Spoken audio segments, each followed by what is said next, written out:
السلام علیکم دوستوں، یہ جو فیصلہ سامنے آیا ہے کہ بیوہ عورت کے شوہر کو نوکری نہیں ملے گی، لوگوں نے اس فیصلے پر سخت رد عمل ظاہر کیا ہے۔ تفصیلات کے مطابق یہ بات سامنے آ رہی ہے کہ بیوہ عورت کے شوہر کو نوکری نہیں دی جائے گی۔ لوگوں کا اس کے خلاف سخت رد عمل سامنے آیا ہے۔ لوگوں کا کہنا ہے کہ یہ فیصلہ بیوہ عورتوں کے ساتھ ظلم اور ناانصافی ہے۔ بعض لوگ تو یہ تک کہہ رہے ہیں کہ اس زمانے میں بھی بہت سے لوگوں نے بیوہ عورتوں کے شوہروں کو نوکری دے رکھی ہے۔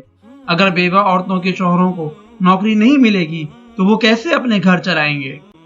اس فیصلے کے بارے میں آپ بھی اپنی رائے کمنٹ میں ضرور دیجیے کہ بیوہ عورت کے شوہر کو نوکری ملنی چاہیے یا نہیں۔ آپ کی رائے کا انتظار رہے گا۔